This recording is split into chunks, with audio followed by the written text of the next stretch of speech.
Thank you so much. Thank you. I didn't think anybody would be here. I told you they were enthusiastic, didn't I? Yeah. Weirdly, I kept saying your name, Kevin Nealon, instead of Kevin Nealon. And I think the reason is because I grew up on Saturday Night Live, and I have Ike Turner saying Kevin Nealon in my head so deeply that I was afraid I was going to say it, which I actually just did. Yeah, you did. Yeah. I thought, who is this person? Doesn't do her research at all. Well, again, Help me again with your name. Jenelle. Janelle. That's Yes. right. We should get name tags, actually. I think everybody in the world should wear name tags. I agree. Or put it on your forehead. I know it. I put my phone password on my forehead in case it doesn't recognize my face. Oh, that's funny. I won't do facial. There's going to be a lot of those. Yeah. A lot of those, because you're a good actor. I believed it when you said it. And so then I had to, take a beat to realize it was sarcasm. I was a little confused. I thought this was the, what do you call it? The Life Achievement Award. And so I thought, well, what's going on here? It's actually more like a roast, I think. Okay. Yeah. No, actually, this is an audience of your fellow SAG-AFTRA actors. So I always like to start by asking, how did you get your SAG card? I don't have my SAG card. No, you do. That's the thing. They wouldn't let you in the building. There's a way if to you work did it. around not getting your SAG card. No. You're a No SAG insurance, though. nominee. Yes. Yeah, so you definitely you know have what? a card. I got my SAG card, I think. I got my after card by doing the dating game. Really? Bachelor number 3. Yeah. Were you actually a contestant, or were you I like was a one of the paid bachelors. actor? I was a guy off the street. Really? And they gave Yeah. you an after card for that? And yes, I did win the date. Did you? How'd that work out? Well, what happened was I was bachelor number 3, and it was the first time I ever done it, been on television, so I was really nervous. And, we answered a lot of questions, and I had horrible answers. I think she might have had someone in the audience going, because I was really handsome back then. Wow. I remember I had a lot of work done, but still. saying, choose that guy. I don't know, but I don't know. I had the worst answers, but Yeah. yeah. But you can see it on YouTube. Really? Yeah. Okay, Yeah. I got to look this up. But they never found the girl because it was near the end of the run for. Wait, what do you mean they never found They were it? backed up, so it took like a year and a half to get on the date. Uh-huh. The guy before me won a date to Fiji with the girl for three nights. And when I won, I thought, oh, let's see, I have sunblock, I need bathing suits, So I won a night on the town. Huh. Yeah, we got to go watch the sunset down at Santa Monica Beach, and then we went to Danny's Apple in the Valley that was closed. The chairs were up on the table. They were closing, and then we went to see a play. I brought this girl though. They couldn't find the girl, so I could bring my own date. And it was supposed to be a limo, but this 17-year-old kid picked us up in a town car, and with a hat was too big for him. And so I was breaking up with this girl at the time, so I thought this will really get us back together. Wait, Especially when that limo shows up. did you go on the dating game when you were dating someone else? No, we were breaking up. You were on a break. That was one of my ploys to get her back, get her jealous a little bit. And then if that didn't work, I'd go on the newlywed game. That was a game back in the 1900s. So anyway, yeah, they never found her, and we got into an argument halfway through the day, and we dropped her off, and I went and had a beer with the kid, the driver. So that's how I got my after card. The SAG card, I don't know how I got that. Maybe Roxanne, or because that was your first movie. Maybe it wasn't was. Yeah. Maybe. Yeah. Let's just say that. Okay. Yeah, because that's a good one. Yeah. Yeah. Own that. The way you kept saying they never found her, did anyone else? Because they just made that dating game movie about the serial killers. So, I was up for that, by the way, but I did not get it. It was very cryptic. Well, again, we're here to sort of look over your whole career, and I'm curious because you've been a part of so many iconic things. When people see you, what is it that they bring up the most that they want to talk about? Is it Weeds or Saturday Night Live? Funny enough, it's a dating game. Yeah, they want to know why you couldn't find that girl. No, it's been a lot of things because I've had such a massive career, It's different generations. I do stand-up comedy as well. I do everything. But it used to be people knew me from Saturday Night Live or the Tonight Show with Johnny Carson first, and then it was Saturday Night Live, and then it was Weeds, and then it was a lot of Adam Sandler films, Yeah. and then it was A Man with a Plan with Matt LeBlanc, and now it's Hiking with Kevin, which is not SAG or AFTRA. Well, you don't have a crew. It's you, right? That's just me, yeah. Stick. Yeah, that's Yeah, amazing. it's just a little web series I do. I hike in the canyons of Los Angeles, and I have a selfie stick with a GoPro on it. Sometimes people will show up and they go, "Where's your crew?" No. I said, "Well, it's just me." And really? No hair and makeup? No. But I've seen there's shots of you with so somebody's shooting that. I fly a drone too. Oh, okay. I do. Do you really? And I have a tripod. That I have a camera on the tripod. Wow. It's a lot of setting up, You know, an intern is cheaper. but they get in the way. 'Cause the camera's facing this way, and I did have my son do it once, and I was hiking with Donny Osmond in Sundance, and it was snow. It was all Yeah. snow. We had snowshoes on, and I hadn't used snowshoes ever, and apparently he hadn't either, and we were falling like every 5 feet. So my son was getting that, so that was cool. Yeah. When it's people who know you from Saturday Night Live, is it a specific sketch that they bring up, or just? Not really. I mean, it's Hans and Franz or Weekend Update or Mr. Subliminal. Mm-hmm. Never Ike Turner. Oh, no, who? Ike Turner? No. Yes. I loved your bits with Ike Turner. Yeah, that was fun. Yeah. That was fun. I love you, Kevin Nealon. Yes. Kevin Nealon. That's what I hear in my head every time. I think you heard Adam Sandler, the Cajun Man. Yeah, I think you're Yeah. right. I think there's a little crossover there. Yeah. But I remember when he was apologizing, he brought you like flowers and a coat one time. Yeah. See, you are my Saturday Night Live generation. Yeah. I think a lot of people, when they're in high school, that's their favorite cast from SNL. Well, thank you for assuming I'm younger than you. I appreciate that. Oh, God. I think everybody here is younger than me. So going back to the start, where did your love of comedy and performing begin? Were you raised as a certain fan of shows or comics? I was raised as a comic, actually. So that made it a lot easier for me to get into comedy. No, and I was influenced by YouTube influences. All the YouTube influencers influenced me growing up. So that's my background, basically. No, You see I'm at least wising up. I'm like, wait a second. That doesn't sound right. No, I loved comedy. I wanted to be a singer-songwriter first because I played the guitar on the 5-string banjo, and I was like a big fan of James Taylor and Crosby, Stills and Nash, all those people, Beach Boys, Bach, and so that's really what I wanted to do. But comedy came easier to me, and so I kind of branched off into that, and I used to memorize the jokes in the back of the Parade magazine, and it was part of the newspaper. And then my favorite jokes by different people, like Henry Newman or whoever. And I would go to a party, and I would tell those jokes, like, it happened to me. Yeah. I'd say, hey, did you hear about this guy who stole a fire truck downtown at the fire station on Strand Avenue? Oh, really? What happened? Well, he was arrested like 2 hours later by some guy who stole a cop car. That was the kind of stuff. Did anyone ever call you on it? No, I never did. Not a lot of Parade magazine readers. No, and I still use those jokes today. Those are the same jokes I use. I mean, you just did. Yeah. I think, correct me if I'm wrong, but you grew up all over, including Germany for some time. Yeah. How did you sort of know to get from where you were to pursue a career in the arts? Did you know that you ultimately had to go to like New York or Los Angeles? Well, I grew up in Connecticut, so I knew New York was the closest for me, most convenient. But I went there, and it was so intimidating. I went to these. I've been in New York maybe twice on a field trip, Hayden Planetarium, but it frightened me. I would go in there, and they're all one-way streets, and people are angry and impatient. And I thought, and then I went to this comedy club called Catch a Rising Star, and it was one of those small comedy clubs they have in New York, and everybody's crammed in there, and they're smoking cigarettes, and people like Larry David were on stage. I remember Larry David was on stage, and you can't see because the lights are bright. Yeah. And some guy was heckling him or drunk, and he called the guy out. He goes, "You and me right now outside." No.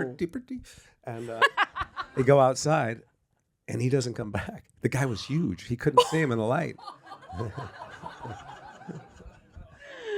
So yeah, I'd see a lot of these really tough comedians, like Barry Diamond. You probably don't know who he is, and I just couldn't. I thought I can't do this, you know. Yeah. And so I thought, well, California's has that feeling of being laid back, you know, prop comics, that kind of thing. So I came out here and I drove to cross country with a friend of mine and stopped at the Improv in Hollywood, and I was looking through the window, and Bud Freeman, the owner, came out. It's like 3 p.m. He said, "Can I help you?" I said, "I've just heard a lot about this place, and I was really curious to see it." "Well, come on inside." Yeah, it was like 3 p.m. Nobody's in there, and this is the room where Andy Kaufman, you know, Steve Martin, Letterman, Jay Leno, all these people performed it, and he brings me into the back room, and I'm looking at it. It's like an altar of comedy. I went, "Oh my God!" And then he shows me a couple of pictures on the walls, and I leave. He goes, "Come back and see us again sometime." And I came back maybe 2 million times after that. Wow. Yeah. That's amazing. I'm sort of curious about doing stand-up comedy because I literally can't imagine anything more terrifying. I think if you can do that, you can Nothing? do anything. Literally, no. No. Have you been on the dating game? In a sense, yeah. And I feel like a lot of comics, maybe in the 80s and 90s, they used stand-up to sort of like get a show or get other gigs. You know, they saw themselves more as actors. But you're like a true stand-up. Like, you still do it. I think you have a show like May 10th. You're making a new special. Yeah. You're so good at this. Oh. I went from not doing my research to... Yeah. I'm sorry, what was the question? I forgot. See, you've thrown me now. Well, what happened was I always wanted to do stand-up. That's all I ever wanted to do. I didn't want to do any acting or anything because I saw acting companies in college and high school, and they were all kind of nerdy theater people, you know. And plus, I was too shy to go on stage and, you know, act like a bird for, you know, a half hour to audition. So stand-up is what I did. I came out to California with no act, and I went to all the open mic nights. And then I got a job at the Improv working as a bartender for 2 years. And I got to see all the comics come in that I used to watch on TV. I used to circle their names, you know, and be home to watch it because this is, you know, before color television even, you know. Not really. Come on. I'm the devil. See, he's good, right? You definitely have a SAG card. So I remember one night I was sitting at the bar. The first night I was in there, I was sitting between this guy who had screwy eyes and then this other guy who had his hair pulled back with glasses on. And I'm looking in the mirror. I could see them both. And the guy on my right was Marty Feldman. Oh, man. And the guy on the left told me he was the original Ronald McDonald. And then later on, I realized that he was messing around with me. It was Andy Kaufman's producer, Robert Zamuda. Oh, you're kidding. Yeah. Oh, my gosh. And so, yeah. So, but anyway, I remember I got into acting because I was sitting at that bar one night. No, I was bartending. No, I was doing stand-up. So you got to get your story straight. Yeah. I was bartending, and this guy comes up to me. He was partners with Bud Freeman at the time, Mark Alano. And he goes, "You ever think about acting?" I go, "Not really." He goes, "You really should, you know, get a cold reading class or something, because a lot of casting agents come in this back room here, and they want to have you come in and do, a cold reading." I said, "Oh, that's interesting." He goes, "Yeah, I mean, it's really, just get the basics done, you know?" I thought, "That's nice. Thanks for telling me." He goes, "No, I teach an acting class." Oh. But, yeah. He's the kind of acting coach to get you to cry. He will tell you to pull a nose hair out. And that's how I got my SAG card, by the way. But did you take his class? No. Okay. Well. But I did take other classes, though. Yeah. I remember I was in one class with Jay North, who was Dennis the Menace. Yeah. Uh-huh. And I was in another class with, there's so many. I went to so many different classes. One was just to work in front of cameras. Yeah. This teacher, Lillian Chauvin was her name, and she had rented a house just for acting and had cameras everywhere. And she would train directors and actors to learn where the camera was to position yourself. Yeah, so I did a lot of that. She had a house with cameras everywhere, and Well, she put the cameras in there. It didn't come with the house. I was like, nobody questioned that. Yeah. So, I just started getting acting roles, like a commercial. I remember the first commercial I got. I know this is not about me, but let me it literally say is. the first commercial I got was for country Nabisco Country Crackers. I was so excited. They needed somebody who played the banjo. And so I brought my 5-string banjo. And I'm not that good. Yeah. At the time, I was not that good. And I'm not that good still. So I brought it, and it was with Lynn Anderson. She was the country music star at the time. I Never Promised You a Rose Garden was her big hit song. Oh. So I was really excited. I told my mother, I'm working with Lynn Anderson. Never Promised You a Rose Garden. Oh, okay. And I did it. And I really have to play the banjo. I was just over her, like pretending to play. And it went on the air, and my father's calling me, hey, nice. And I saw Jay Leno, like, hey, I saw your commercial on the other day, Good for you, country crackers. I can't do them because I got a little allergy going, but I'm much better usually. Yeah. So I think it aired for 2 days, and then they pulled it because they found copper dust in the crackers. You're kidding. Yeah. Hey, what happened to that commercial you had on? When did you see it anymore? Where did it go? He wasn't like making fun of you for doing No, a commercial, no, was he? Okay. no. All right. Because I was going to say we could talk about Collision Course. I don't know if you're familiar with that movie. Is it about a crash? It is Jay Leno's movie with That's Marita. right. Yeah. American Hot Wax, too. Oh, my gosh. Yeah, but that one's good. Yeah. There's so many Jay Leno movies. They're all should have been nominated for Oscars. Or SAG Awards. Can you talk about sort of finding your voice as a comic? Because, did you just, I'll draw it out. Because, were you always relying on Parade magazine, or did you try on different personas and figure out what fits before, sort of deciding on a stage persona? Persona? Well, that's plural. Persona. I never did. Are you talking about stand-up? Yeah. Yeah. Well, I think one of the most important things you learn when you're starting is to find your voice and to what is it you want to say as a stand-up comic. And I never really had anything to say as anything, So doing stand-up was, I don't know, it kind of carried over to that. But you learn as you go along, and you emulate other comics that you like. When I was doing it, there were not zillions of people doing stand-up. I knew every comic. I knew their act. I knew when they would take a breath before each joke, or, look to the left or right. I knew when they were going to hit the dirty stuff, so that when my parents came to watch the show, I would, because we grew up never swearing in our house. And so we'd be in the showroom, they'd be visiting, and there would be a comic on. I knew exactly where he was going to do the nasty jokes. So as it was just about there, I go, so you guys want to go to Chinese Man Theater tomorrow? And, So I liked Steve Martin and Albert Brooks and Andy Kaufman and a lot of other people. It was basically them, Richard Pryor, Woody Allen. Those were like the three. And then I went off to do Saturday Night Live, and I still did stand up on the hiatuses and off weekends. And all of a sudden, there's I come back to the improv, and there's everybody's there's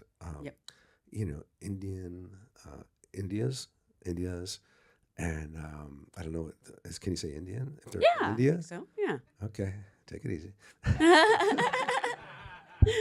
I'm sure the internet will let you know if you can't. Yeah. Anyway, there's every ethnic group is doing.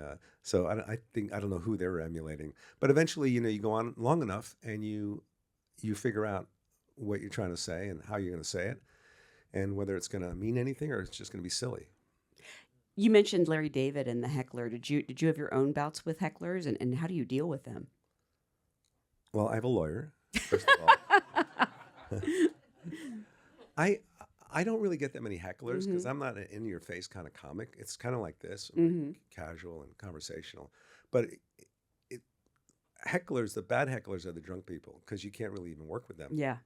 And so I usually have an agreement with the security personnel, the bouncer.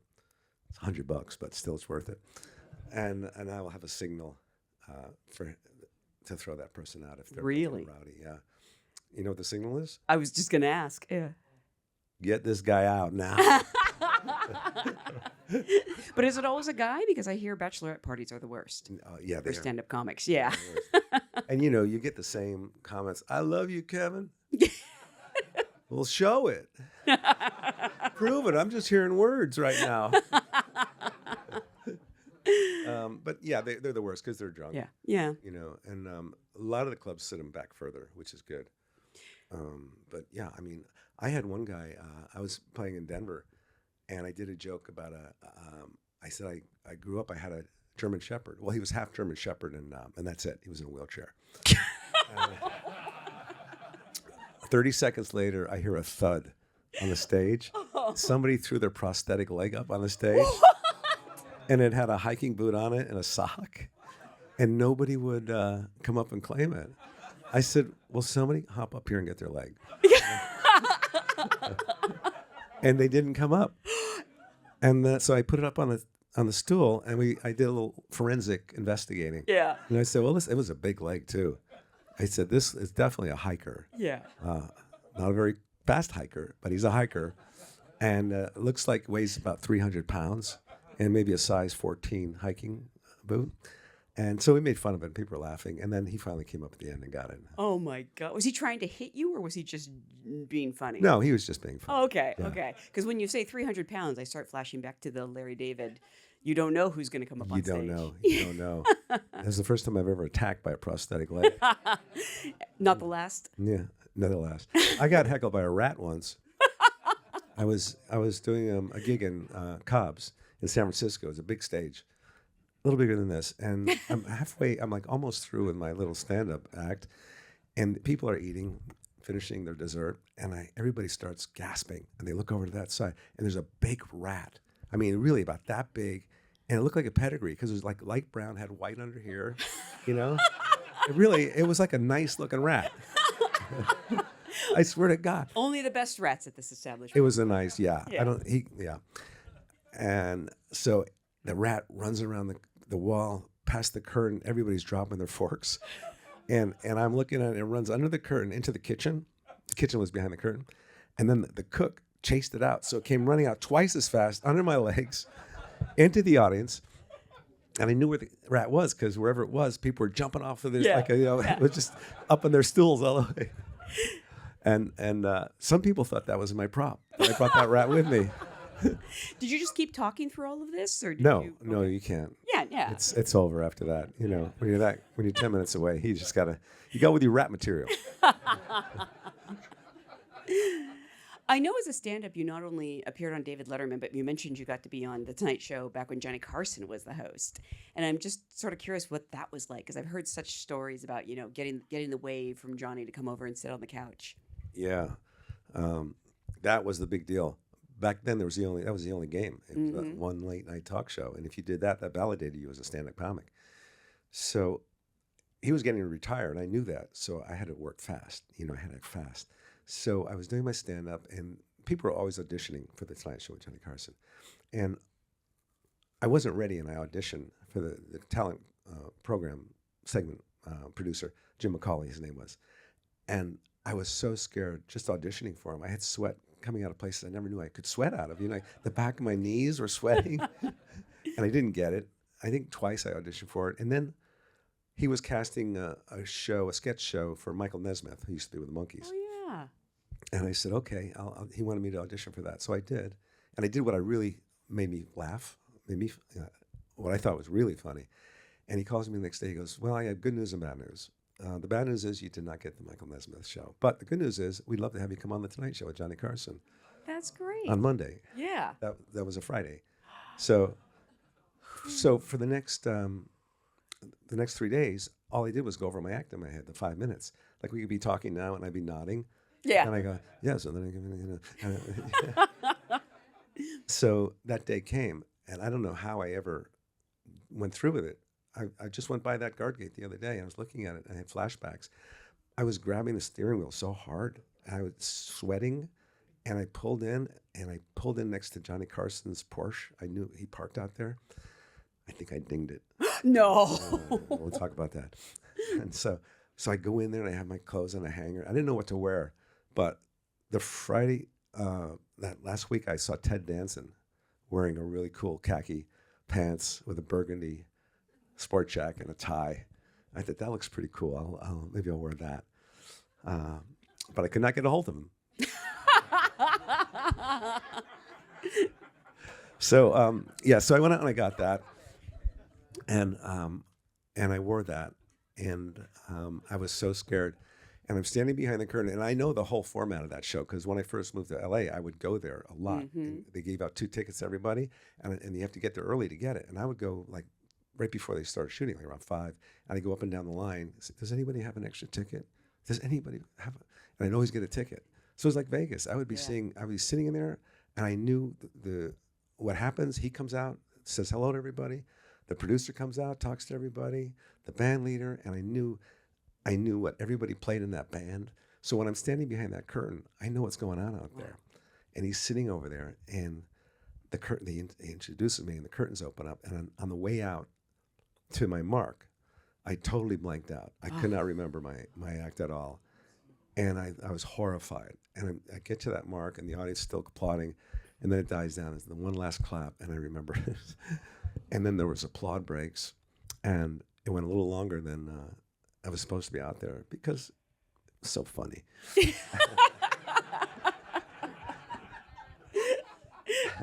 And so I go back, and he gave me one of those, and I go behind the curtain, and the talent coordinator goes, "You did great. You did great. Now, hang out, because I think Johnny's going to want to talk to you after the commercial." I said, "What?" He goes, "Yeah, what can he talk about?" I said, "Get out of my way. Johnny wants to talk to me." I don't need you anymore. So I go out there and just I had a couple of jokes I saved that worked perfectly, and so it was a night that I'll never. It was the highlight of my career. Wow. Yeah. And so the first time you went out there, he wanted to talk to you because I've heard people who would go on like 2 or 3 times and never get the wave. Right. Yeah. So it was really a special night for me, and nothing I've ever done since then has trumped that. Yeah. Sorry about that. See the look of fear go through my face. Yeah. So, but yeah, and back then it was the only late night show, and I was validated. I was a stand-up comic, so I was getting to headline in places, and back then when your home club is the Improv, they had a TV over the bar, and whenever anybody was doing their first Tonight Show, everybody would come out in the bar, and it would be dead silent. Yeah. That's so cool. So after you actually did it, did you go watch it with everyone, or? No. I watched it with a buddy of mine, Mike Brown.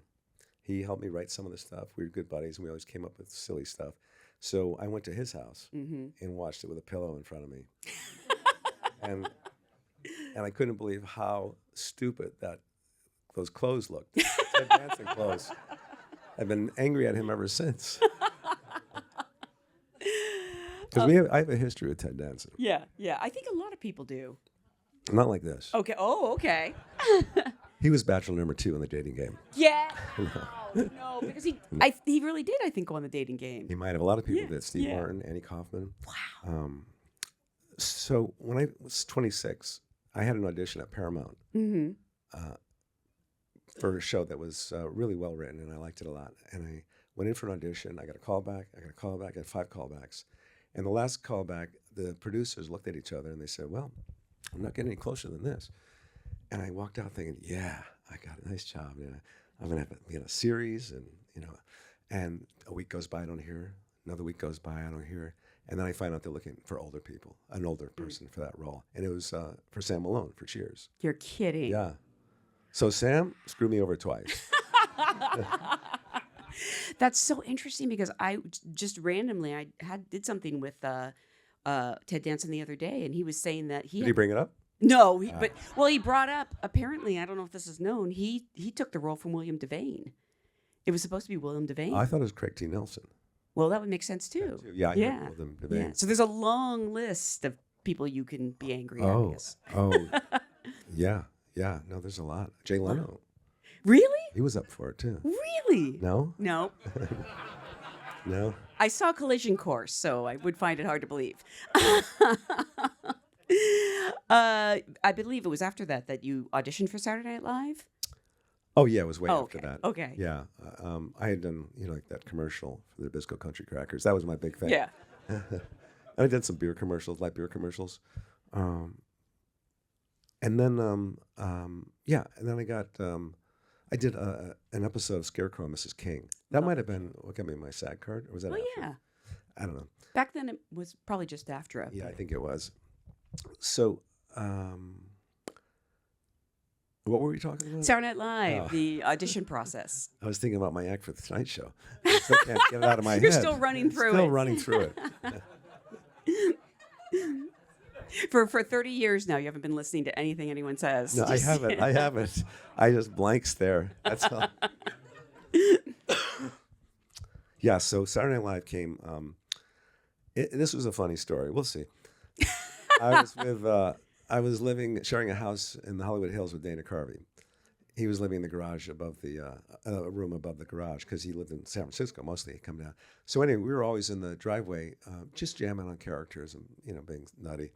And he gets selected to be on SNL that season for 1986 upcoming season that summer. And I'm so excited for him. Yeah. I can't believe I know somebody that's going to be on Saturday Night Live. And he goes off to New York, and I can't believe it. And I get a phone call from him like 2 weeks after he left, and he said, "I'm at Laura Michaels' house. I'm in the back bedroom. Guess who's in the kitchen? Bill Murray." No. Yes. Anyway, get this. Lorne Michaels is looking for one more cast member. I told him about you, and I think he's going to want to see your audition tape. I said, "Bill Murray's in the kitchen?" Because I knew I would never get on that show. Yeah. And I would not buy into that because I didn't want to be disappointed. So I sent my audition tape in, never thinking anything would come of it. 2 weeks later, I get another call from Dana. "Kev, I'm back at Laura Michaels' house. I'm in the back bedroom. Guess who's in the kitchen? Steve Martin." No. Anyway, Lauren liked your tapes. I think they're going to fly you in for an audition into New York. I said, "Steve Martin's in the kitchen." So I fly into New York. It's not, I know I'm not going to get it because I don't do stand-up I don't do sketches or accents or impressions or anything. I'm just a stand-up. Really, really good stand-up. You'll see. I'll show you. Yeah. So I fly in, I do my audition, and it was interesting because when I walked into the studio, I got really tired because I used to fall asleep watching the show at the credits, I would fall. So there was kind of like an association thing. Yes. And I did my audition. I did some stand-up, I think, and a couple of characters Dana and I used to fool around with in the driveway. And I got home, and 2 weeks later, Lorne Michaels offered me a job on SNL. And I said, "Oh, that's so loud." He offered me to come on Saturday Night Live, and I said, "Thank you very much, Mr. Michaels. Let me think about it over the weekend." And he said, "Well, you think about it over the weekend, and we'll see you in New York on Monday." Yeah. But that's how I negotiate. That's how I work the deal. Smart. How do you think I ended up here in this toilet? I'm kidding. This is beautiful, actually. What, the Meryl Streep Center? Yeah. Yeah. I'm surprised she's not here, but whatever. Maybe she is. You never know. Whatevs. I'm curious what was on that initial audition tape, because usually I've heard that they ask you to bring in characters, and you said that wasn't really your thing. No, I didn't do characters. And I still don't do characters. But I think lately it's been you have to have like 3 characters or impressions or something. But that I never would have been able to do that. So I just did stand-up, I think, like something I did on The Tonight Show. And then the characters that Dana and I came up with. We came up with these two different sketches. One of them was called A Couple Sammys. And I think it got on Dress once. And somehow it kind of morphed into Wayne's World in a way. But we were these 2 guys that lived in the basement of a house. And we had our Chicago Cubs jerseys on. And we're watching TV. And it's just a mess. And we've got, those white boxes from the Chinese restaurants, chopsticks. And we're just big dreamers, We're eating the Chinese food. And, what I want to do one day, Sammy? What do you want to do, Sammy? One day, I want to sail around the world. I want to go. I want to go everywhere. Who am I kidding? That's another thing I'm not going to do. Hand me some of that dim spot stew over there, And then I go back, what I want to do someday, Sammy? We're both named Sammy. So that was one of them. Weak, but still a good attempt, I mean, but did you ever actually do it on the show? Yeah, we did it, Okay. but it got cut. Oh, sometimes the cut sketches are the best, though. I love watching. Yeah, the they should have sketches. they should have a whole season of the cut Yeah. shows. Yeah, seriously, some of them are the. I'm like, why was this cut? Yeah. The other characters were, my voice has never been this deep before in my life. I'm doing it in A flat today. Yeah. My voice. Yeah. So the other one was, we were two porn stars. And we were getting made up, in the makeup mirror. And we're sitting next to each other, very casual, as they're fluffing us. And and we're just talking like it's a daily job. It's our regular day job, job during the day. And we, so Ted, you guys went bowling last night? Yeah, we did. That's it. Put some pinstripes on the side for the people. Yeah. So and then you, when you got back, did you guys go to that restaurant ever? Yeah, just put a little sheen on that side just for the people. Everything was for the people. So that was the other one that never went anywhere past that driveway. But it's such a fine line. Like, how do you know if something is going to hit or not? Like, did you know Hans and Franz would be like a hit out of the gates, or Well, it wasn't. really? Yeah, no. We came up with that. We were doing a stand-up tour after the first season of SNL. It was me and Dana and Dennis Miller. Mm-hmm. And we were in Des Moines, Iowa. We were staying at a Red Lion Inn. Or was it a Red Roof Inn? I don't know what it was. They're both hotels. They both have roofs. And I was watching Arnold Schwarzenegger on Up Close and Personal on Showtime. And he was talking about, they were asking what he does when he comes into town, when he's on the road. He goes, first I like to slip into the nice light cotton shirt, and then I go out in the town, and then they come back, and they slip into the nice light cotton sheets, So Dana and I watched that, and we started talking like him for the rest of the tour, which drove Dennis Miller crazy. And then we decided we would come up with those characters, for the next season. Uh-huh. So we got in a room, and we just decided, because I lived in Germany, so I knew Hans and Franz names. Right.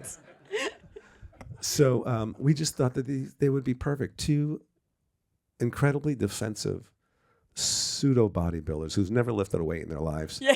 And they don't even have the updated sweatsuit. It's an old, gray sweatsuit with the belt, the weight belt, and the gloves. And just it made us laugh so much when we were writing those characters, because it was just endless. It was, if you think you're so smart, then, if I pull you, if I took your belt off, it would cause a flabberlanche. That's right. Yeah. Hear me now, believe me later. I could pull your flab and stretch it into a bag, your love handle bag, and you could put yourself in the bag and carry yourself out to the trash.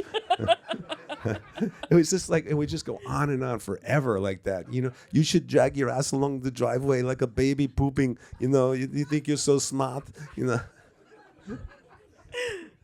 So, so we did those. We put that out there, and the audience was kind of tepid. They were kind of trying to figure it out. They were kind of amused by it, and we finished it, and we thought, okay. And a week goes by, another 2 weeks, and I said, we should try Hans and Franz again. And when we came back out there again, it was just like bedlam. People loved him. Really? Yeah. And it was just, huh? Yeah. So we kept doing those. And, Why do you think it hit differently the second time? well, obviously the people were on drugs. In the Yeah. audience. Yeah. But Arnold loved it. Arnold loved Yeah, the he came and did characters. it. Yeah, he came and did it. Yeah. We couldn't believe he wanted to do it. We thought he was coming on the show to kill us. They said Arnold was coming on, and we thought, oh boy. And they got us that day. They said, Arnold's in the dressing room. He wants to talk to you guys. And we were like two kids going to the principal's office. We were blaming each other. You came up with it. No, I didn't. I said, don't put the gap between the teeth. Don't put the Austrian accent or the haircut. He's going to know. So we get to his dressing room, and his name is on the door. And his name is so long, it went onto the wall a little bit, And we open up the door, and it's full of cigar smoke. I'll never forget this. And we could barely see him sitting across the room in a chair, and it's so smoky in there. And he's got the script we wrote for him in one hand. In the other hand, he's got this big cigar. And he looks up through the smoke to us. He goes, hello, fellas. Now how am I supposed to do the accent? So right then we knew he was cool with it. Yeah. And since then, he's used it to campaign for Yeah, governor and all that. He's had us show up. He had us go to the White House President's Council on Physical Fitness. So he was part of that group. Who was the president then? Who knows? Yeah, I remember. There's so many of them. It was Bush, Oh, okay. the original Bush. 42, and they had the Special Olympics right before us, and Arnold was taking the president to each one, and he said hello to the people from the Special Olympics, great athletes, and then he brought president over to us, Hans and Franz, and we're up there like. And I think he thought maybe he wasn't quite finished with the, Just an with extended the display. Yeah. Yeah. That's great that he had a great sense of humor about it and could laugh at himself. He really does. In some ways, since you weren't doing too many imitations, you probably didn't have the same problem some of your co-stars did, where would people get offended by things said on the show? Well, not too many people got offended.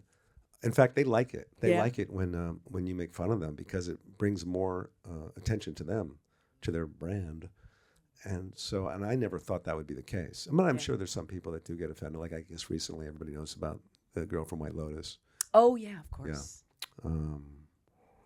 So I never experienced that. And I never did. Oh, I did do Michael Bolton once. Really? Yeah. And he has got a real gravelly voice. Yeah. So I was working on that for a long time, and I did it, and I had bronchitis for like a month after that. You're kidding. I was just ravaged. And about a month later, I'm in Hawaii because I go fancy places. Yeah.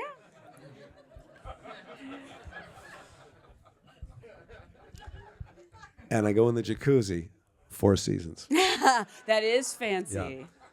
And I go into the Four Seasons, the sun's gone down, and I'm in there with my wife. And I see Michael Bolton across the jacuzzi. And it's not a small one. It's like about from here to there. And Yeah. he's sitting there, with his wife who was on Beverly, the Housewife show, whatever it was. Yeah. And he didn't say a word to me. Doesn't say a word. And we're just talking. Then we get out, and I'm walking away.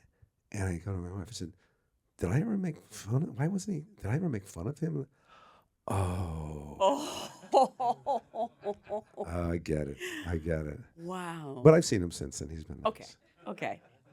Well, I was thinking maybe because you were the anchor on Weekend Update for so long, you might have said some. Might have. Take That might have happened yeah, too. Yeah, but you just sort of go through life like assuming everything's okay until. Yeah, I did get a death threat letter once when I was on Weekend Update. Yeah, and this was a real letter back then, and ink on paper and everything's crazy. That is crazy. Yeah. Yeah. Yeah, and writing. There was a cursive on there. Cursive. Yeah, I could barely understand it. And the guy basically said, "How you became so unfunny, I'll never know, but I'm gonna put a bullet in your big fat Mick head."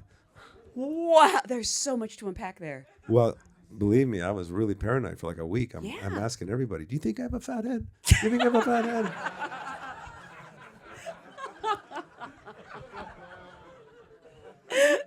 Take a break. We'll be right back. I think at the time when you left Saturday Night Live after 10 years, you were like the longest running cast member, which I guess Tim Meadows then sullied your record. And it was 9 years, but I'm going to give you that one. Well, I thought you started as a feature player first season. I did. Yeah. Yeah, for one season, and then the maybe it was 10 years. I don't know. I don't remember. But yeah, I started as a writer. And then the next season, Lauren offered me I could either be a cast member or I can be a writer still and get the writing credit. So I became a cast member and continued to write like I was writing before, but none of us got credit for writing.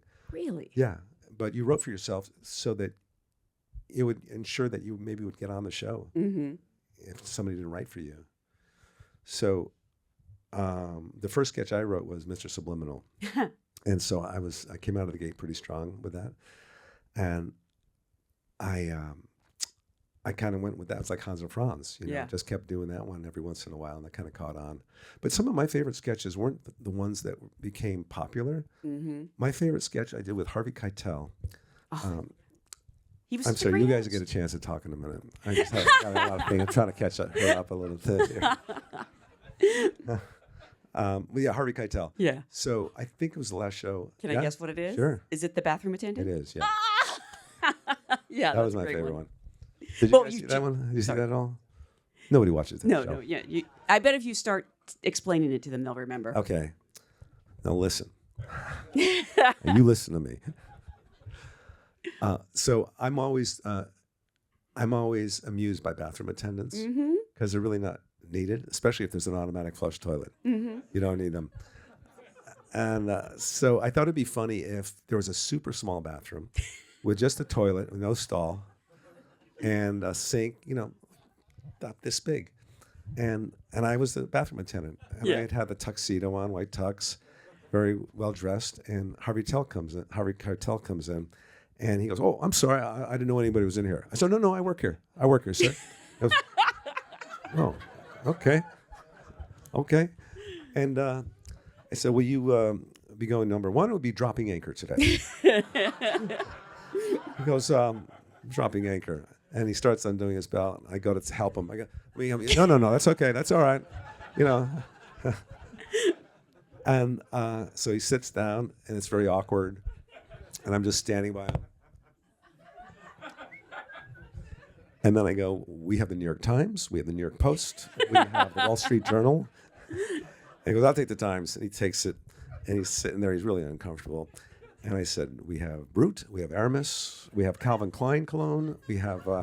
No, nothing. And he's sitting there, and he's laughing, so he's got the paper over his head. He totally broke. I remember this, yeah. And so then I start folding toilet paper on the sink, folding the toilet paper. And then he's finished, and as he's getting up, I go to help him pull his pants up. He goes, no, that's okay, that's all right. And I'm brushing him off with the lint roll. And then I just casually hold out a basket that's got a couple of dollar bills in it. And he puts $1 in there and go, "Oh, thank you very much. Oh, thank you very much." And then he leaves, and then Farley comes in. He's my regular. He's my regular customer. Yes. He goes, "Hey, Sam, how you doing today?" Good. I like how these characters are always named Sam. Yeah. Yeah, a lot of Sams. I think there's also a bit with like the air freshener that you do that really killed Harvey Keitel. Yeah. Oh, yeah, there was an air He could freshener, not too. stop laughing. That's right. I think that's my favorite. People ask me my favorite sketches that I wrote, and I think it was that one. Was there ever talk of bringing that character back? Because they used to do that. Well, if they did, I would not be there. Because I think I left after that season. Oh, really? You said, "I'm going to go out on top." Yeah. You were also doing a lot of movies around this time as well. And obviously, I should touch on your collaborations with Adam Sandler first. And, movies like Happy Gilmore and Wedding Singer. Well, let's look at the clips. Yeah.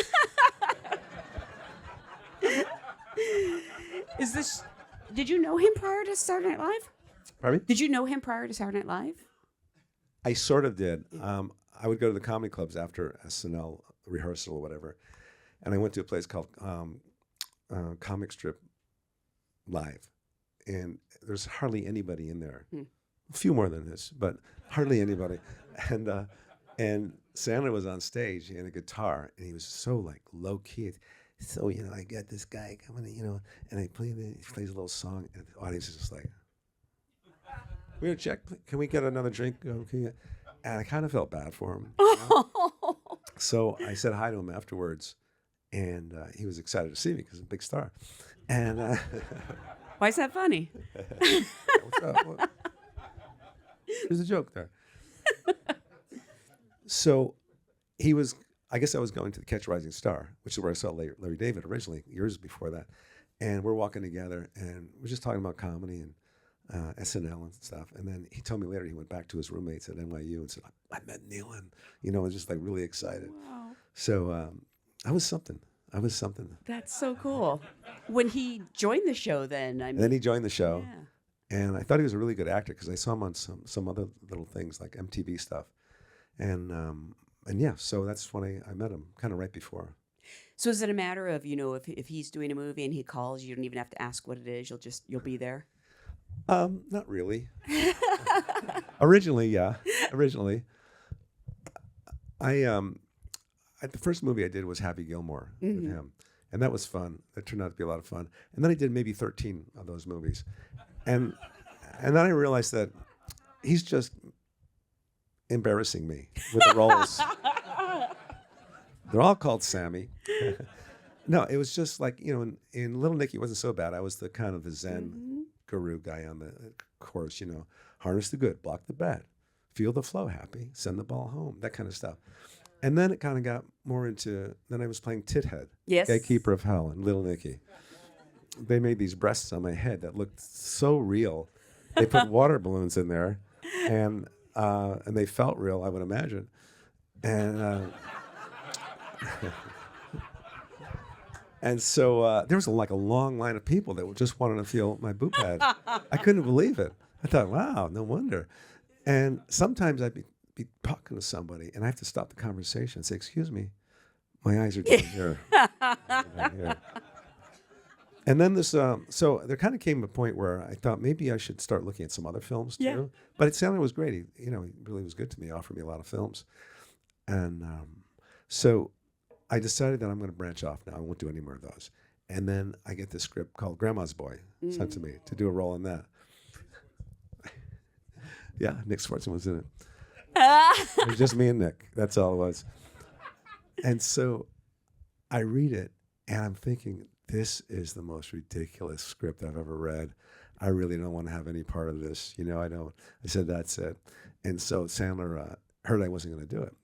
So he calls me the next day, and he said, Neal, I really hope you do this film, because if you don't do it, it's a big hit. I'll feel bad. But if it's not a big hit, no one's going to see it anyway. That's what convinced me to do it. Really? Yeah. Okay. And do you regret it, or No. Okay. No. Yeah. No, that's a very beloved movie. Obviously. Yeah. Yeah, kids like it. Kids like it. You were doing other films, though. I mean, I remember All I Want for Christmas and Daddy Daycare, and more recently, Late Bloomers. How do you sort of decide on your projects? Is it the script or the director? I'll take whatever comes in. Really? Yeah, Anything? yeah.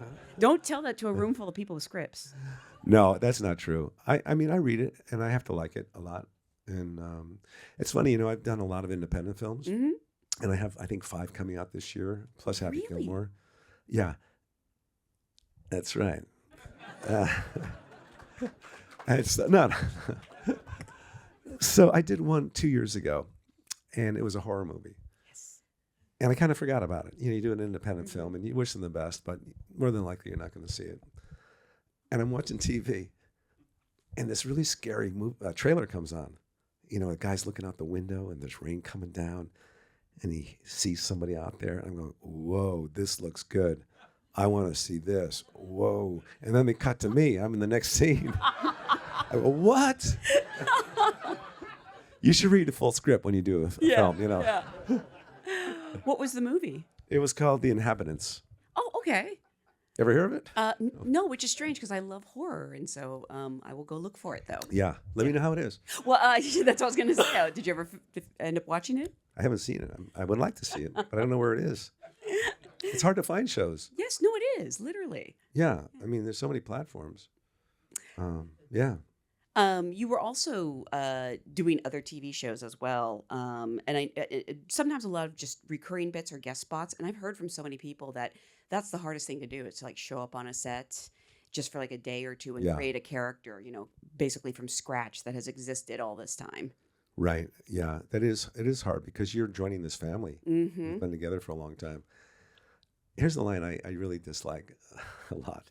It's when one of the actors that's been on the show for a while, they come up, come play with us. Come play with us. No, I'm not here to play. It's gonna work.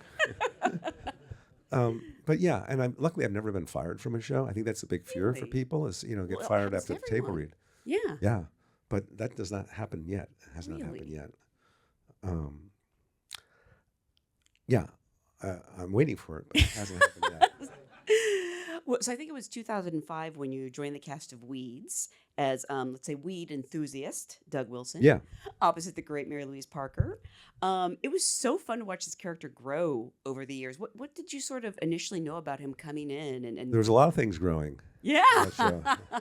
I didn't know anything about him. Yeah. I auditioned for it because after I did SNL, I thought, will there ever be any show that I do again that I will be excited about Mm-hmm. or will make a big impression?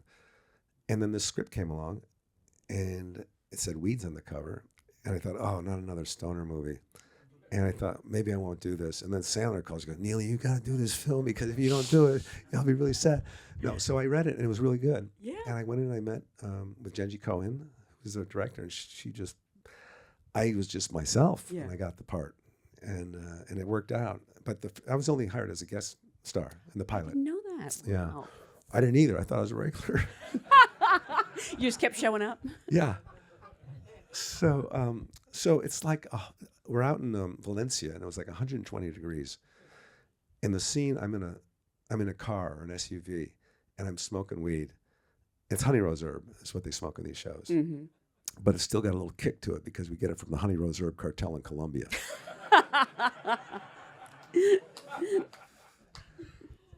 So I'm smoking that stuff in the car, and we have to have the windows rolled up and no air conditioner for the sound for the movie. And I got home that night, and I was laying in bed, and my throat was burning. And I thought, why am I doing this just for a guest starring role? Yeah. And had I known it was a regular, I would have done it all day. You know? Yeah. But Mary Louise Parker is amazing. I mean, she's such a great That actress. whole cast was phenomenal. Yeah. Yeah. Do you have a favorite Doug moment or episode? Because he really got to go through so much in, I guess, 8 seasons, was it? Yeah, 8 seasons. The one scene I remember that I liked a lot was me and Andy, played by Justin Kirk. Mm-hmm. We're just a couple of losers, you know. And we're sitting, he's sitting there, I'm sitting here, there's a coffee table here. And Lapita, the housekeeper, comes in. And Andy's trying to remember what the name of that, he couldn't remember the name of something. He goes, hey, Lapita, what do you call that thing between the asshole and the dick? And she goes, coffee table.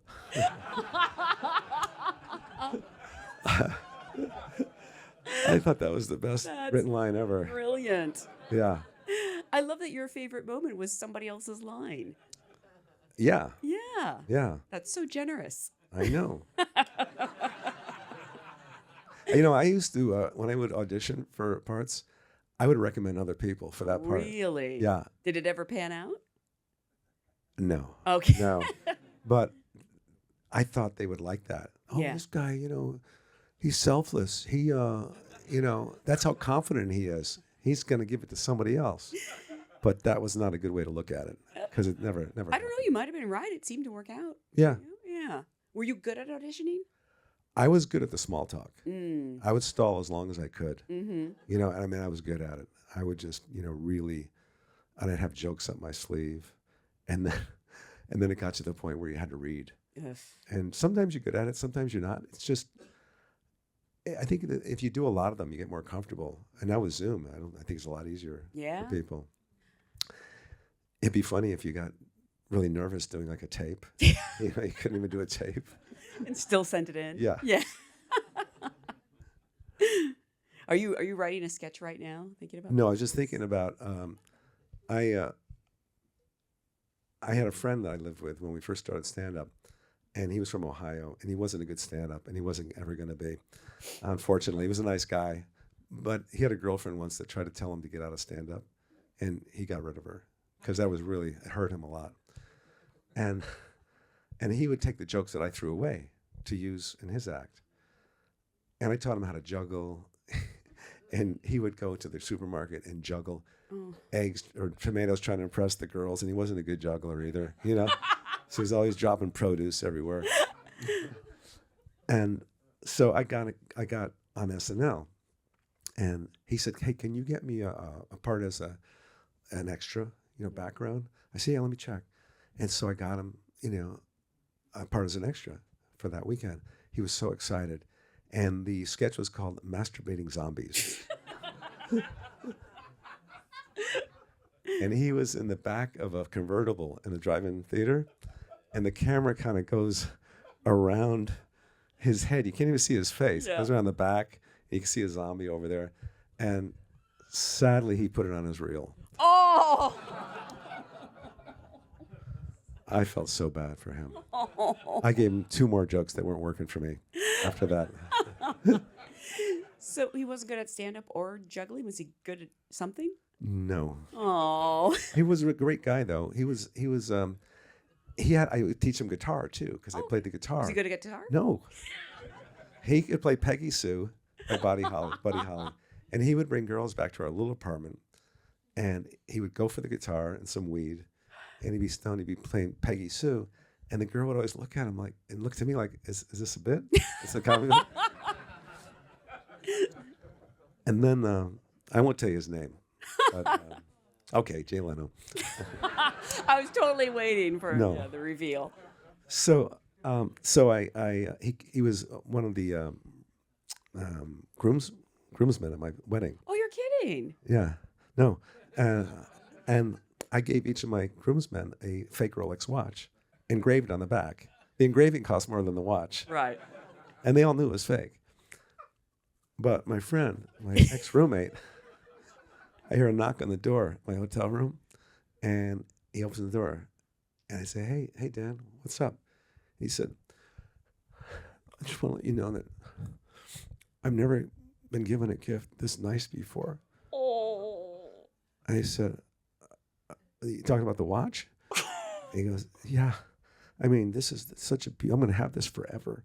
And I said, "Dan, you know that's a fake Rolex. And the engraving on the back, I love thinking, Dan, that's not a real Rolex." He just wouldn't hear it. So he moved back home. Yeah, I was gonna say. Yeah. Does he still have the Rolex? Probably not. They don't last that long. They disintegrate. That's right. They just kind of melt. Oh God. You mentioned earlier the Matt LeBlanc series, Man with a Plan, playing his brother on that. That was another one that had a great ensemble, and I'm kind of curious if that's like something you're drawn to naturally. Great ensembles? Yeah.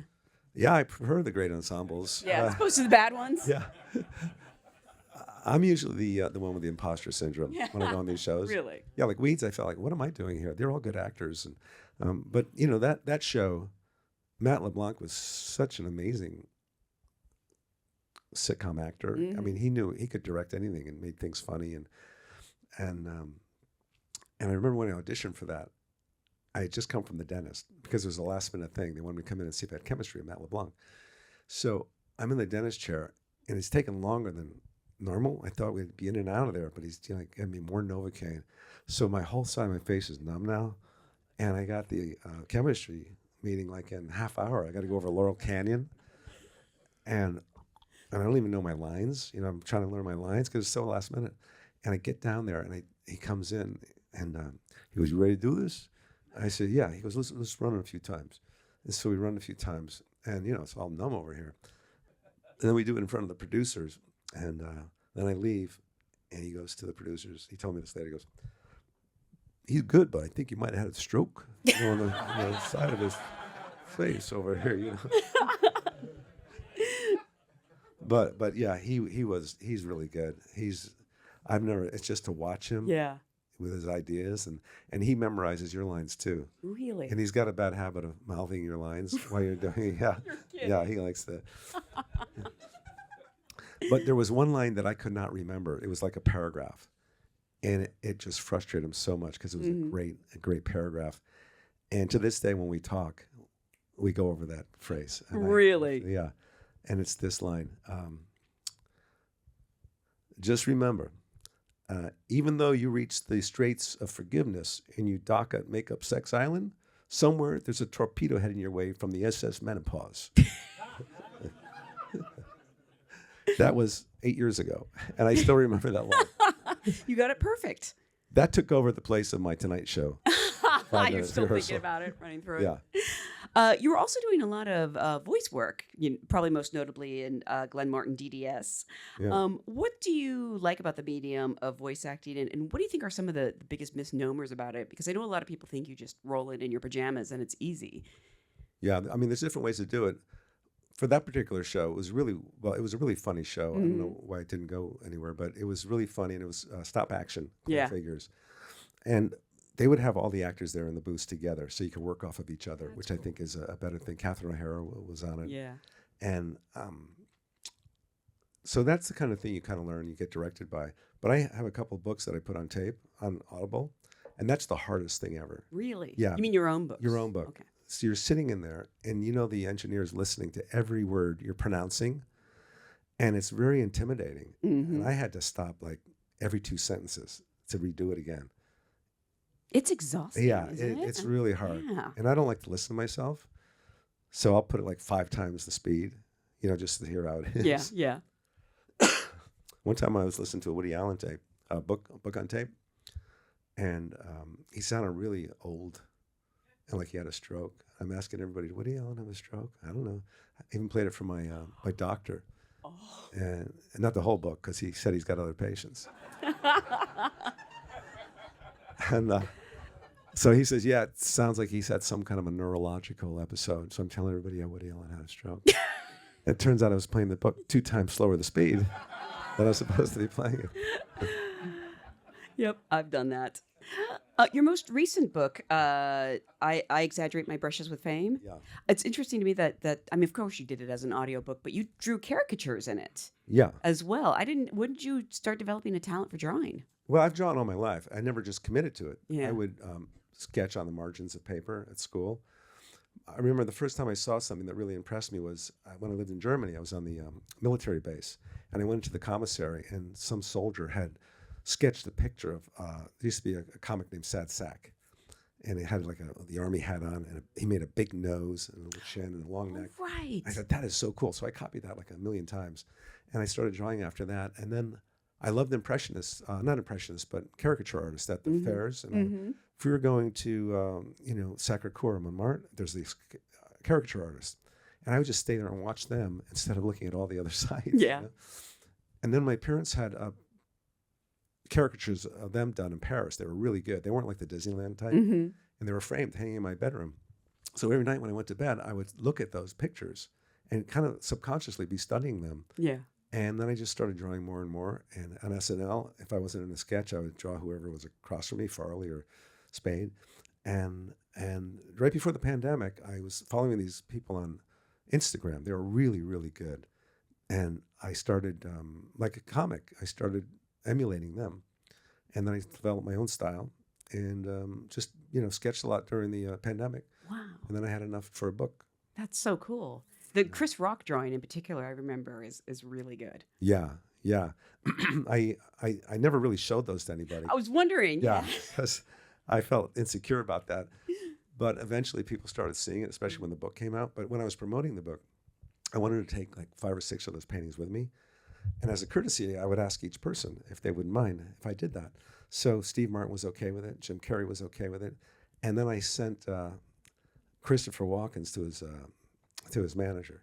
He hated it. Oh. And then he sent it to Christopher Walken and his wife both hated it. He said, under no circumstances can you use this to promote your book. So it's in every book, and it's the most popular one in the book. Of course it is. I was going to say that actually surprises me because he seems to have a great sense of humor. Seems to. He's a good actor. In 2017, you launched your YouTube show, Hiking with Kevin, where you interview people as you hike in Los Angeles.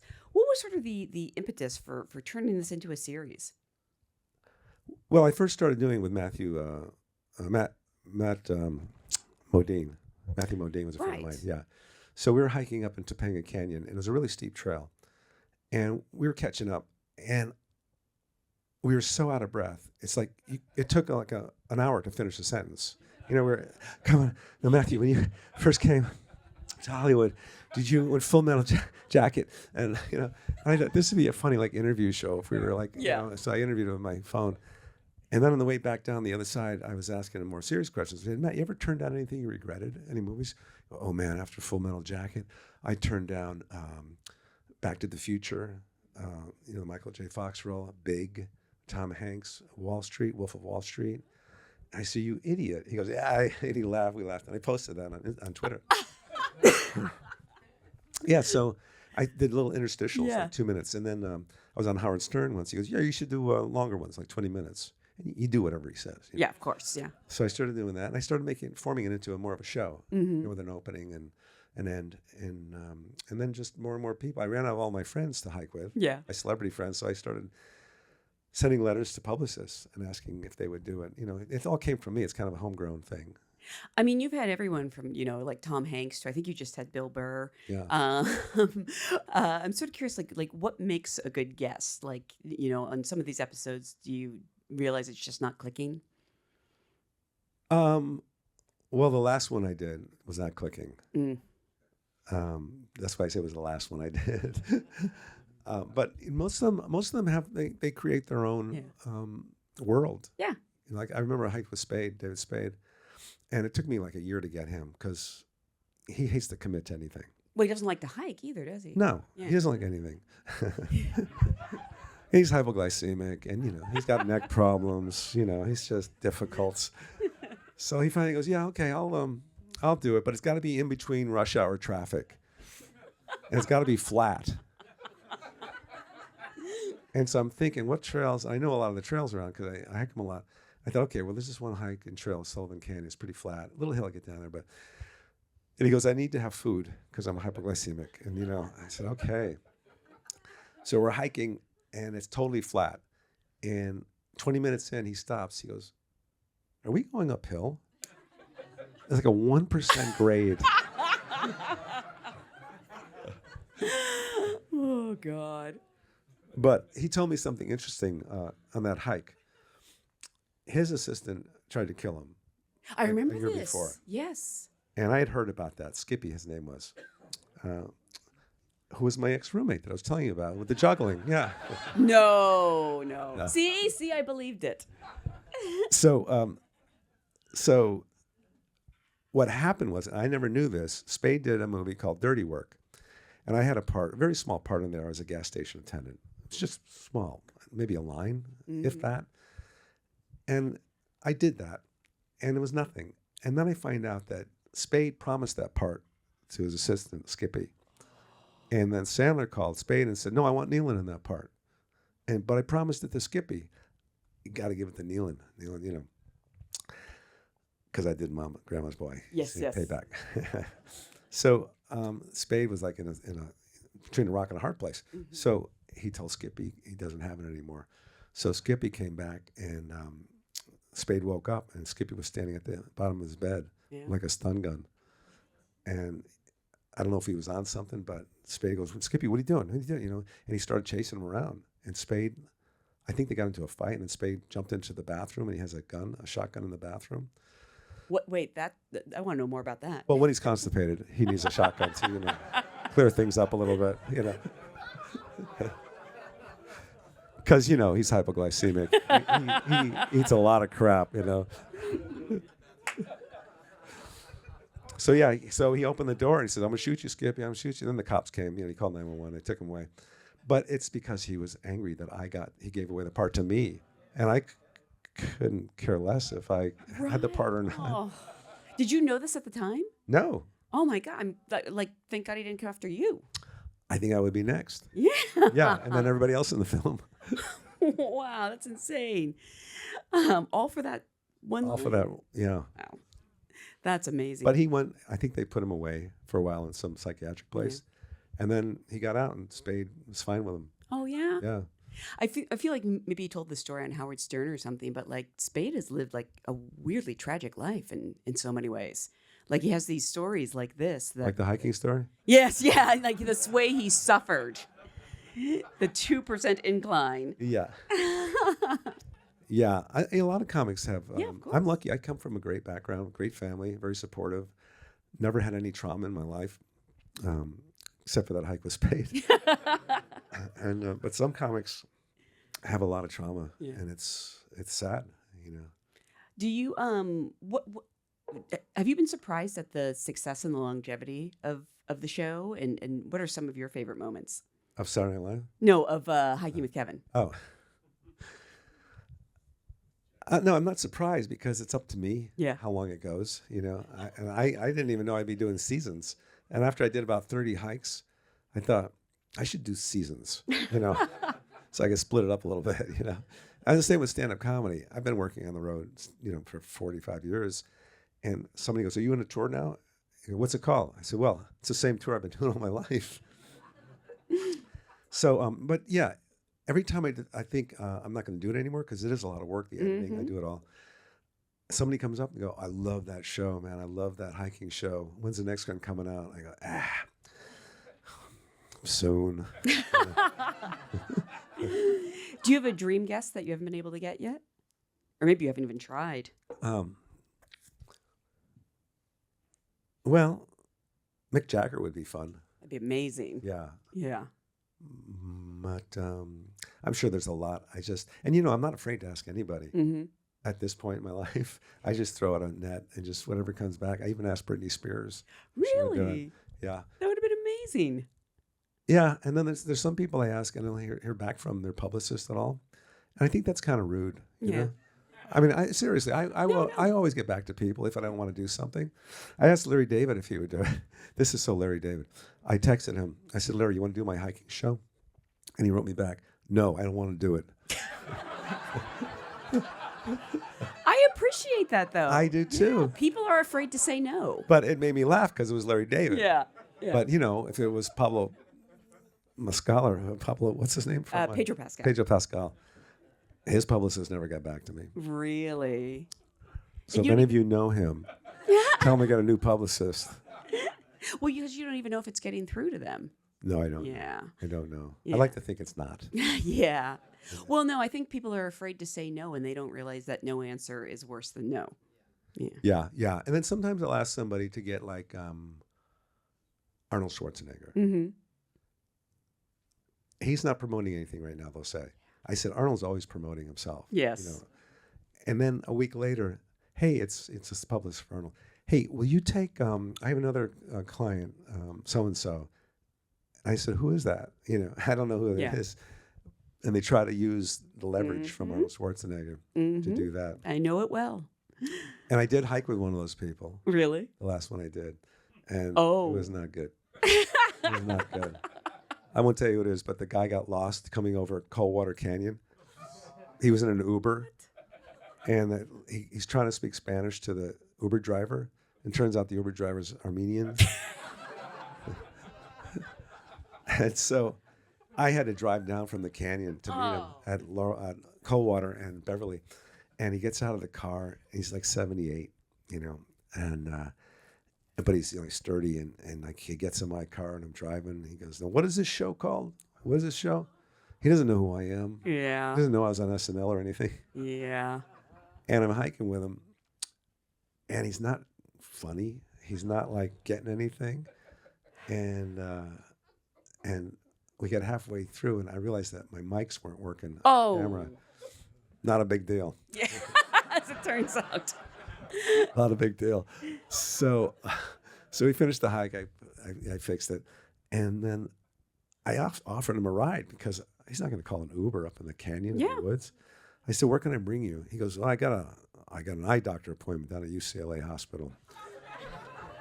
I said, "Okay, but I'm not going in with you." So I brought him down there. Wow. Yeah. So that's going to be a challenging hike to edit. Oh, you still haven't edited it? No. Okay. So everyone be on the lookout for the new episode of Hiking with Kevin. Yeah. I thought you were going to say that you drove him to his eye doctor and then like waited around and took him home. I'm not that good. Okay. I'm not that nice. I actually want to take some questions from the audience, and if I mispronounce anyone's name, I apologize in advance. This one's actually easy. It's Mark Freeman has a question, wants to know, what's the worst job you've ever had? Oh. It was either making donuts at Dunkin' Donuts on the night shift with the chopsticks and the hot oil, or it was, I used to work for Manpower when I first moved out here, temporary jobs. And you call the night before and you tell them you're available for this or whatever job. And probably the worst job ever was I had to clean, it was a muffler shop down in the basement, and I had to clean watchdog crap off of the mufflers and everything. Moldy, dog shit off the molders with a paint scraper all day. So I think that was probably the worst one. Wow. Yeah. That's hard to top. Follow-up question, what would you be doing if you hadn't gone into the business? The business is in quotes, so I don't know if that it means the mafia or... Well, I don't take follow-up questions. Sorry. You got to get it all out at the beginning. Or follow-up dates. No. I would have been probably in advertising. I went to school for advertising, a marketing degree, and copyright, things like that, where you could be creative. Is that where Mr. Subliminal came from? Yeah. Working in advertising, really? Well, I didn't work in it, but I studied it. Yeah. I knew it from then. Wow. And I was really intrigued by it. No, it's so fascinating. I remember first hearing about it because The Exorcist used it. They put subliminal. That's right. Yeah. And like now everybody knows what it is, but back then it was like so mind blowing. Is it actually effective? No. Okay. I don't really believe in any of that stuff. Really? Yeah, I don't. Until I see it happening, ghosts or whenever psychics. Have you seen any mentalists? Yeah, who do, yeah. I have. I mean, they're yeah. kind of amazing. I mean, we have a psychic that comes to our house for parties sometimes, and people are blown away. They say, "Oh my God!" She said, "I like to go to a psychic because who doesn't like someone talking about you for half an hour?" Right. So you're not a psychic, are you? No. You like it, but you don't necessarily believe in it? No. Okay. But I do like it. I like it. Yeah. It's, it's the same with a therapist. Mm-hmm. You go in there and they're talking about you, but the psychic at least will hold your hands, so you get a little more comfort that way. And, both of them help you, I guess. Yeah. No, I've never had a good psychic. The last one said, I can't help you. Literally. Yeah. Oh, honest, at least. I guess. Was it Larry David? And it was very frustrating because it was at a party and I saw them. They didn't say that to anyone else. No. Yeah. I was like, you can lie to me. Oh, yeah. I think I would be a great psychic. Yeah. Fake psychic. I wouldn't do a seance, though. Mm. I would just, I would do it differently. Mm-hmm. I wouldn't hold the hands. I would just have to touch the tip of their nose. And I would say, I have to do this to, correspond to the information I need. And then slowly I would start picking their nose. That would actually be a sketch I would write on SNL right now. And they would pay you for that. They wouldn't. They're expensive. Yeah, they are. Yeah. We have a question from Gen. Oh, sorry. I managed to mispronounce even an easy name. Glenn Gallo. Oh, I love his questions. Looking on your back on your career, what's one risk you're glad you took? It is a good question.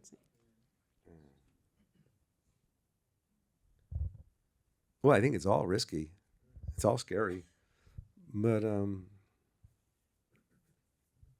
don't know. They're all risks. Grandma's Boy. Grandma's Boy. Yeah, that wasn't a risk, though. I think... Sorry, you stumped me on that one. Oh, it was saving that kid from falling off the cliff. Yeah. I had to climb up the side of the cliff and with no ropes. And they made a movie about that eventually called Free Solo. That's right. I think it was doing the Tonight Show. That was the riskiest thing for me ever because I was so scared. I had cotton mouth. My lip was sticking to my gum like that. And so I knew people would think I was nervous, which is not good for a comedian. So I didn't want to lick my lips because I knew that people would know I was nervous. I didn't want to do that. So I adjusted. I brought my lower lip up. So they wouldn't think I was nervous. But it wasn't like you could say no to that, or was there a moment where you thought maybe you wouldn't do it? You can't say no. Yeah. I mean, even if you don't want to do it, you can't say no because it's an opportunity of a lifetime, and it's what I was striving for 6 years. Wow. It took me 6 years, which I think is pretty good, and then 2 years after that, SNL. Wow. We have a question from, is it Lori Enos? Laura.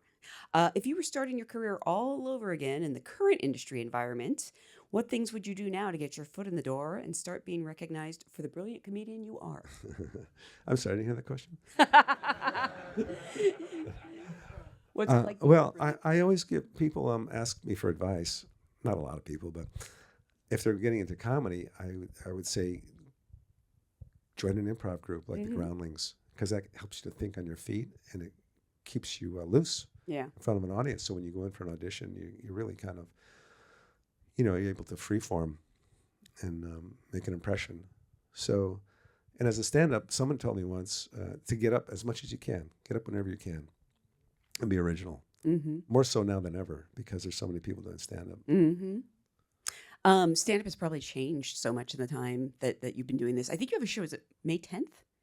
I'm filming a special May 10th. Yeah. Oh, wow. Can you tell us anything about it? I think it had a very risque name, as I recall. Well, I've never been good with names for a special. And I've done 2 before. One was called Whelmed, but not overly. And the other one was called What About Me? Because it's never about me, Right. as you know tonight. So this one I have a joke about how you get a pair of jeans once in your life that fit you perfectly. They're snug in the hips, tight in the ass, and loose in the crotch, mostly. And so that comes from that. It's just loose in the crotch. Loose in the crotch. And people don't know what that means. But it's intriguing. Yeah, it is intriguing. And there's a lot more to that joke. Can you tell us anything about, you said 5 independent movies coming out in the next year? Yeah. Wow. Yeah. I don't remember what they were. Well, we'll be on the lookout. And are any of them horror? No, pardon me? Are any of them horror? Well, the one is, and 2 unintentionally are. No, I did one that's not even named yet, and then I did another one, The Inhabitants, and then I did one with this group that they're still working on it, Mm-hmm. and then another one, and then Happy Gilmore, and I did one with Heather Graham too. Who? What was the name of that movie again? Maybe We Should. Yeah, and that'll be coming out soon, and I heard it's really good. Wow. You never know when you do. I mean, I guess you never know when you do any movie, but especially independent films, they can go any way. They can, and I would always jump on board.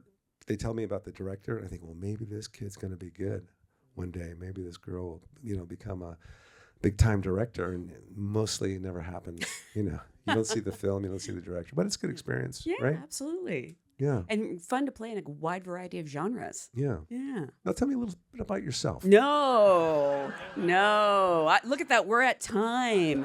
I'm honestly the most boring person alive. I only talk about No, you're dogs. really good. Oh, you're very You kind. did a lot of work on You're that. very kind. I Yeah. didn't. It was years of watching. Thank you so much for being here. Thank you all for being a great audience. We so appreciate it. Thank you, Jenelle. you. Thank you very much.